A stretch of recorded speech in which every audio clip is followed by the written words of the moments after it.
Sebanyak 268 dos pertama vaksin telah diberikan kepada kanak-kanak berumur 5 hingga 11 tahun kemarin yang membawa kepada jumlah keseluruhan pemberian vaksin dos pertama kepada 32,640 dos iaitu 76.1%. Manakala 947 dos kedua vaksin COVID-19 telah diberikan kepada kumpulan umur berkenaan menjadikan jumlah keseluruhannya 11,882 dos iaitu 27.7%.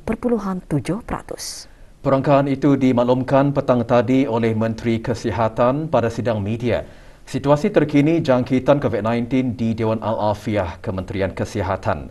Yang Berhormat Datuk Seri Setya Dr. Haji Awang Muhammad Isham bin Haji Jaafar juga mengungsikan liputan bagi rakyat dan penduduk negara ini yang telah mendapatkan 3 dos vaksin adalah pada kadar 68.8%.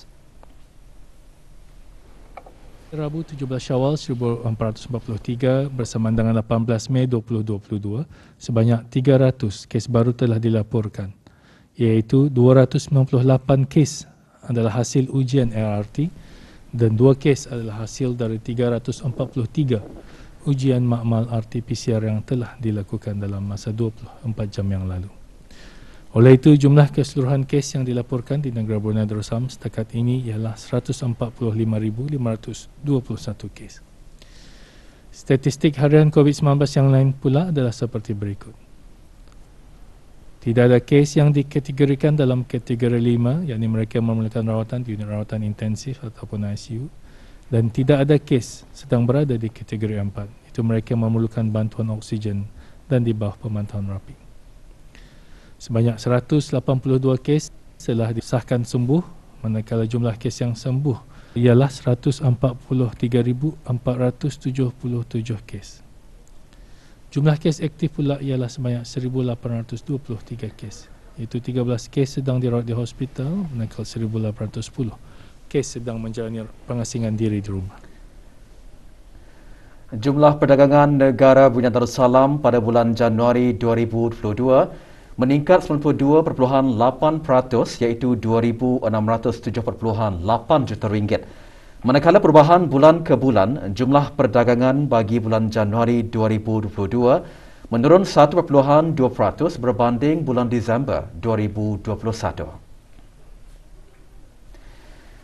Jabatan Perancangan Ekonomi dan Statistik Kementerian Kewangan dan Ekonomi dalam siaran medianya menyatakan jumlah ekspor meningkat 128.9% tahun ke tahun kepada 1,487.7 juta ringgit berbanding Januari 2021. Ini terutamanya disebabkan oleh peningkatan ekspor bahan api galian dan ekspor kimia. Dari segi komoditi mengikut seksyen, bahan api galian merupakan penyumbang utama kepada ekspor negara Brunei Darussalam diikuti dengan kimia dan jentera dan kelengkapan pengangkutan. Pasaran ekspor utama pada bulan Januari 2022 adalah Jepun diikuti Republik Rakyat China, Singapura dan Vietnam.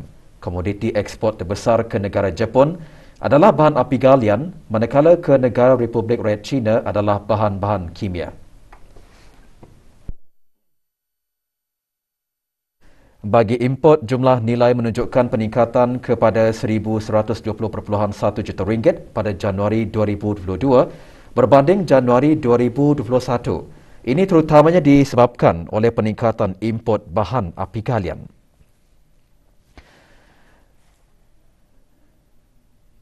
Lima komoditi import utama pada bulan ini adalah bahan api galian diikuti oleh jentera dan kelengkapan pengangkutan, makanan, barang-barang keluaran kilang dan pelbagai barang keluaran kilang.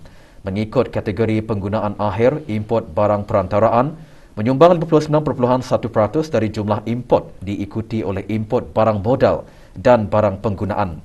Mengikut mod pengangkutan pada bulan Januari 2022, peratus yang tertinggi bagi kedua-dua ekspor dan import adalah mod pengangkutan laut. Ini diikuti oleh pengangkutan udara dan melalui darat. Laporan penuh IMTS bagi bulan Januari 2022 boleh didapati melalui laman sesawang JPES di dps.mofi.gov.pn.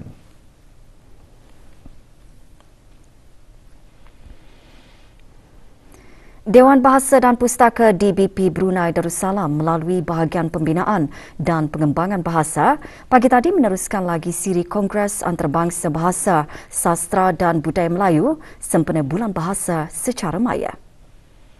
Pada sesi pembentangan ke-13 siri Kongres disertai 142 orang antaranya Pengiran Haji Muhammad Hasnan bin Pengiran Haji Ali Hassan, Setiausaha Tetap Pengurusan Strategi dan Dasar Kementerian Kebudayaan, Belia dan Sukan dan Dr. Siti Nur Kalbi binti Haji Wahsalfillah, Timbalan Setiausaha Tetap Kebudayaan Kementerian Kebudayaan, Belia dan Sukan. Siri pembentangan kali ini menampilkan pemakalah negara Brunei Darussalam dengan mengupas aspek bahasa bertajuk Papan Tanda di Negara Brunei Darussalam, Jawi dan Terjemahan. Beberapa isu dan cabaran juga dihuraikan seperti kewujudan kepelbagaian nama premis perniagaan yang terlebih kreatif dan bercampur aduk terutama pada nama premis perniagaan.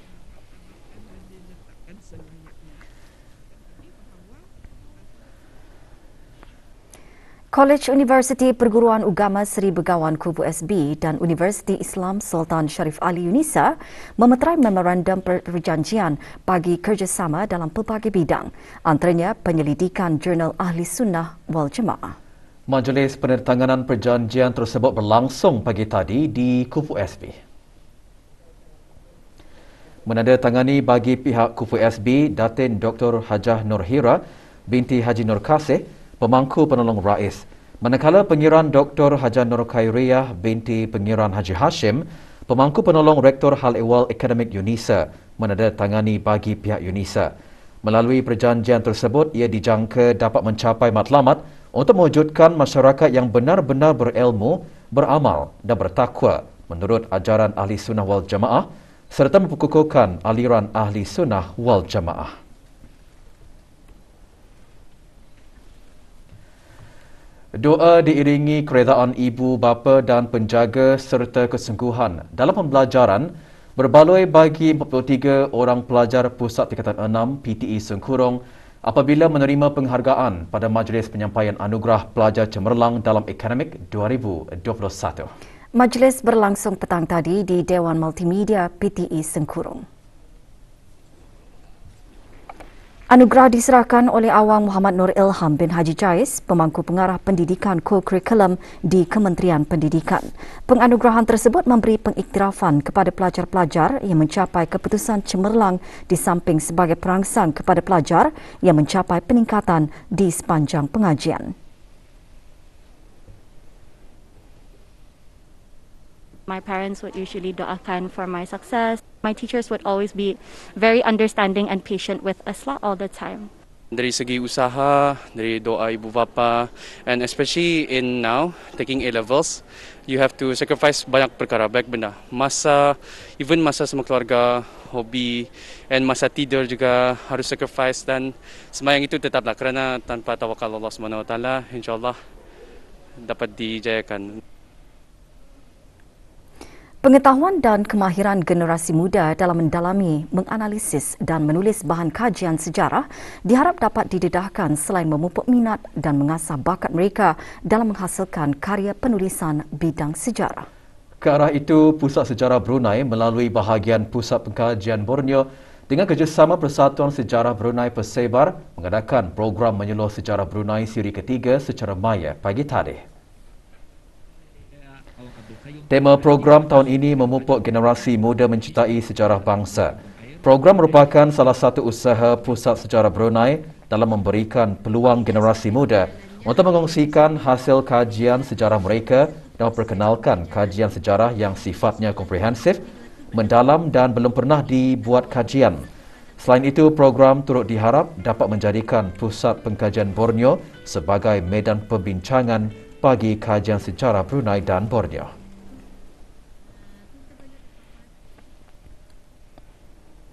Sebuah lagi syarikat pelancongan telah diberi kebenaran untuk mengendalikan perkhidmatan pakej haji dan umrah selama 3 tahun bermula 1443 Hijrah hingga 1445 Hijrah, iaitu syarikat At-Taqwa Travel Tours Sendirian Berhad.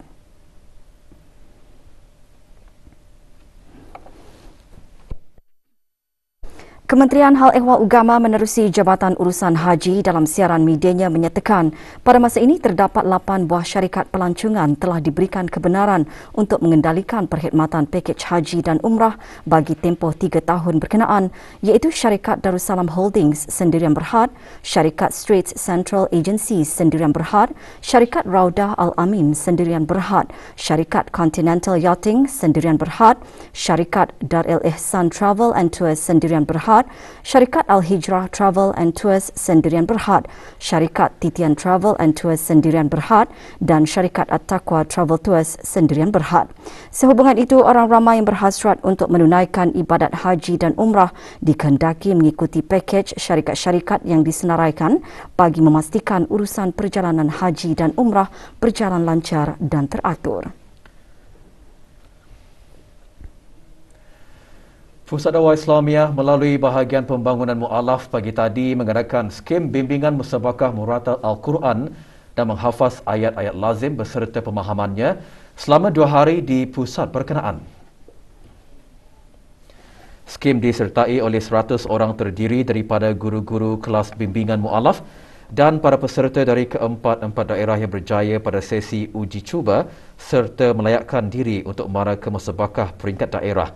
Antara objektif ia dilaksanakan meningkatkan pengetahuan para peserta mengenai kaedah-kaedah bacaan dan lagu-lagu Al-Quran serta memberi fokus terhadap kekuatan dan kelemahan dalam bacaan Al-Quran.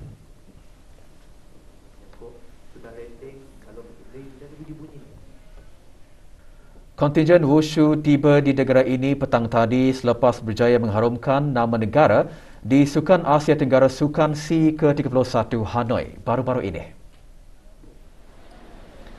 Hadir di lapangan terbang antarabangsa Brunei bagi menyambut dan mengucapkan tahniah Yang Berhormat Major Jeneral Besar Datuk Paduka Seri Awang Haji Amiduddin Ehsan bin Penurangkaya Safu Muluk Datuk Seri Paduka Haji Abidin, Menteri Kebudayaan, Belia dan Sukan.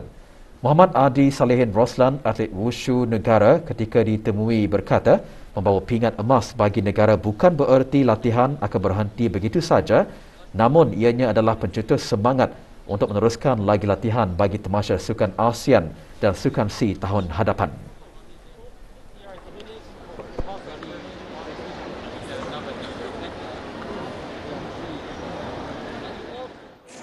Saya lepas ni untuk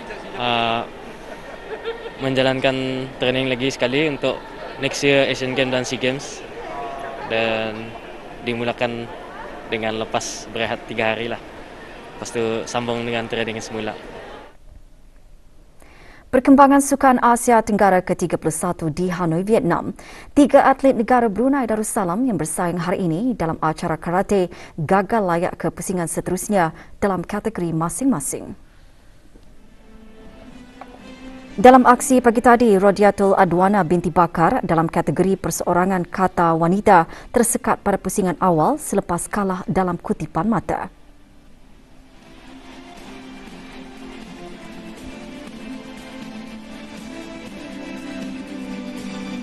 Awangku Muhammad Abdul Kudus bin Pengiran Haji Zainal yang bersaing dalam kategori komite perseorangan bawah 60 kg lelaki juga tersingkir kepada atlet Kemboja dengan kiraan mata 08.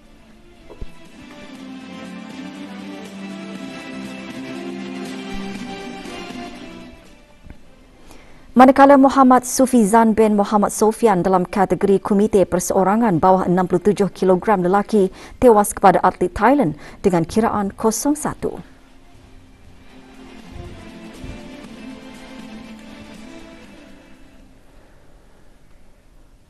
Kutipan pingat Sukan Asia Tenggara ke-31 di Vietnam setakat pukul 6 petang tadi. Tuan rumah Vietnam masih mendahului kedudukan dengan mengutip 108 pingat emas diikuti dengan Thailand 46 pingat emas. Filipina di tempat ketiga mengutip 36 pingat emas.